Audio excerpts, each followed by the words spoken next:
अब नौशाद, सूरज, प्रेम, मोनू और यूं देखो भैया राम बहादुरो मिला है, राजू भी मिला है और उनके साथ देखा तो भैया देखो देखो मनोजो मिला है। वाह भैया वाह, कम से कम 7 जने गिरफ्तार किए गए हैं और 5 जने फरार चल हैं। ये सब डकैती डाले गए हैं। कहो भैया डकैत बनी हो, डकैती डाले जी हो। देखो भैया शिव कुमार के घर में घुस गए रहे। कुर्सी थाना क्षेत्र के टिकैत गंजमा भैया बर्तन व्यापारी है, बेचारे घर में घुस गए और परिवार भरे बंधक बनाए लीन, आंखन में पट्टी बांध दीन, उनके सामने भैया जमकर लूटपाट करीन। अब वो बेचारे कुछ समझ पाते कुछ जान पाते, तब तक लूट मची रही। खूब भैया लूटी नहीं लोग। सोना चांदी के आभूषण बरामद किए गए हैं इनके कब्जे से और नकदी रुपया मिला है और 2 तमंचा मिला है। 5 जने फरार चल रहे हैं। पुलिस टीम भी लगी हुई है। जल्द से जल्द भैया उन 5 अभियुक्तों को भी गिरफ्तार किया जाएगा। और शिव कुमार के घर में जो कि व्यापारी रहे भैया खूब लूटपाट भाई। तनिक सुनो भैया साहब मामले जानकारी देते रहे। अब फर्जी हल्ला वल्ला ना मचाओ करो कि बहुते पैसा है। तब तो देखा तो पूरे परिवार का बंधक बनाए करके जमकर डकैती हुआ है और कुछ करीबी भी इसमें शामिल है। तनिक सुनो एसपी साहब मामले जानकारी देता है दिनेश कुमार सिंह जी। बहुत बड़ा खुलासा है भैया।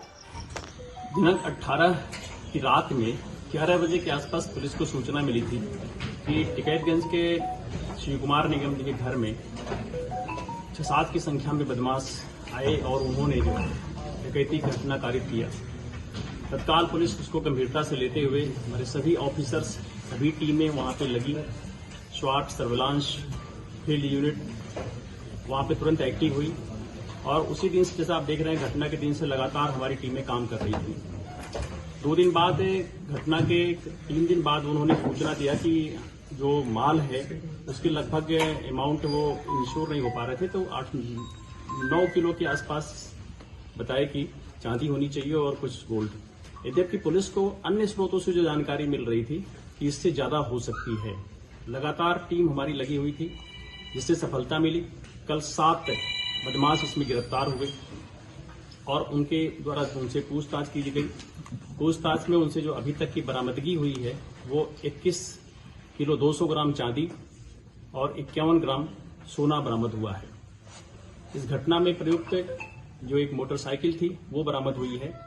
घटना की 5 अभियुक्त अभी भी हमारे गिरफ्तारी से बचे हैं, जिनके लिए लगातार टीमें लगी हुई हैं और हम उन्हें भी शीघ्र ही गिरफ्तार करेंगे और जो उनके पोजीशंस में और माल होगा वो बरामद करेंगे। यद्यपि अभी भी जो वादी मुकदमा है वो इस बात को सुनिश्चित नहीं कर पा रहे हैं कि वो शेष कितना होगा, लेकिन निश्चित तौर पे जो और अभी बदमाश पकड़ेंगे तो उनसे बरामदगी होगी। इस घटना अब एसपी दिनेश कुमार सिंह जी की ये बात भैया बहुत ध्यान से सुनना, क्योंकि इस घटना में खास बात तो ये थी कि अफवाह उड़ी हुई थी कि देखो भैया इनका व्यापार बहुत बढ़िया चल रहा है, शिव कुमार के घर में पैसा भरा पड़ा है, अतः पैसा है और तब तो बदमाश भैया पूरे परिवार का बंधक बना करके जमकर लूटपाट करत हैं, घर में तहस नहस मचा देते हैं, लेकिन पैसे नहीं मिले ज्यादा जो उन हिसाब से मिलना रहा है। तनिक सुनो जो मेन बात थी, जो बदमाश थे उनको इस बात का अर्थ था कि इससे जो उन्होंने वहां से प्राप्त किया इससे बहुत ज्यादा करीब कहीं वहां पे सामान होगी, उनके पास धन होगा और इस तरह की सुबुगाहट अक्सर वहां कस्बे में हुआ करती थी। इसी बात को लेकर के जो एक अमरजीत जिसका कि उनके यहाँ आना जाना था और परिचित भी था, उसने इस बात को राम बहादुर को बताता है, जो एक तरह से आपस में सब रिश्ते में भी आते हैं और इन सबों ने फिर मिलकर प्लानिंग करके ये घटना को कारित किया। इसमें 2 मोटरसाइकिल से भी बदमाश थे जो कि एक तरह से फॉलोअप के लिए थे कि किसी बात को हो तो थोड़ा एक एडवांस में और बैक में रह करके आहट भी लिया। घटना के पहले इन्होंने रैकी किया। अमरजीत जानबूझ करके, क्योंकि वो जानता था कि सामने पड़ने पहचाना जाएगा तो वो बाहर रहा, बल्कि पिछले गेट की तरफ रहा।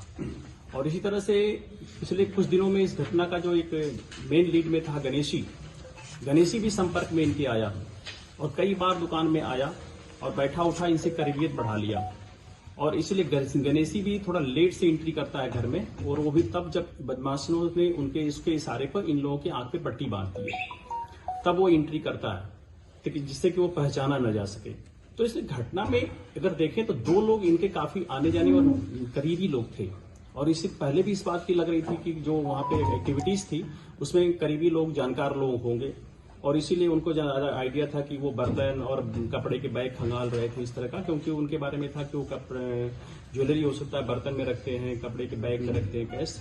तो शिव कुमार जी ने क्योंकि खुद भी इस तरह कुछ एक्टिविटीज थी कि वो अपने को बना रखे थे कि लोग उस तरह मानते थे कि वो कहीं घर में छिपा रखते हैं, बहुत बड़ा होगा, लेकिन फिर भी जो रिकवरी है ये पुलिस को जो आरंभिक सूचना मिली थी उससे कहीं ज्यादा है और निश्चित तौर पर जो 5 बदमाश है उनको हम शीघ्र ही और गिरफ्तार करेंगे। तो जो शेष है वो भी बरामद होगा। जो एक इनोवा है तो एक बदमाश इसमें पारस उसे लाया था, उसे गिरफ्तारी पे ही हमें वो बरामद हो जाएगी। और ये टीम जो हमारी पूरी लगी रही, हमारी कई थाना प्रभारी इसमें, घुंटेर, फतेहपुर, अनिल पांडे इंस्पेक्टर, देवा इंस्पेक्टर, कुर्सी तो खुद ही थे, स्वाट के, सर्विलांस के हमारे प्रभारी, बहुत महत्वपूर्ण भूमिका इन सभी लोगों ने निभाई। हमारे सीओ साहब फतेहपुर, हमारे एसपी नॉर्थ साहब जो अभी जल्दी ही ज्वाइन किए थे, वहीं पूरी तरह से कैंप किए रहे। इसमें हम लोगों ने कुछ जो परिचित लोग थे, लोग जो पूरे थे, इसमें मतलब एसटीएफ के अधिकारियों ने भी, उनसे भी सहयोग लिया गया, उनकी भी मदद ली गई थी घटना में। और अभी भी हमारी टीमें देख रहे हैं, यहाँ पे कुछ ऑफिसर्स नहीं हैं, वो लगातार दबिश में हैं, उनके लिए गिरफ्तारी और बरामदगी के प्रयास करते हैं। शीघ्र ही जो बचे हुए माल होगा और अभियुक्त उनको भी हम गिरफ्तार करेंगे और इन सभी लोगों के विरुद्ध गैंगस्टर की कार्रवाई भी की जाएगी और इन्हें हम एक सूचीबद्ध गैंग के रूप में अब जौन 5 अभियुक्त भैया फरार चले, उनको भी जल्द से जल्द धर दबोचा जाएगा। और डकैती करने से पहले तनिक सावधान है, जो बताए दी थन भैया 12 बंकिया यहाँ पर डकैती करी हो तो धाए धाए गोली चलत है, समझ लो। बाकी भैया पुलिस द्वारा अच्छी खासी रिकवरी भी की गई है और बहुत बड़ा खुलासा भी किया गया, बहुत बढ़िया गुड वर्क है। हमने कहा तनिक आपको बता दें कि सावधान रहिए। और देखो, अगर आप व्यापारी हो तो ये हल्ला बिल्कुल मत बचाइए कि आपके लगे बहुत पैसा, वरना देखा तो डकैत घूम रहे हैं आजकल। लेकिन वीडियो अच्छी लगी तो कमेंट करें, चैनल को सब्सक्राइब कर ले। मैं साहाजी खबर इसी पर मेरे बेल आइकन दबा दे। बाकी 12 बंकी पुलिस हमारी आपकी सुरक्षा में लगी हुई है।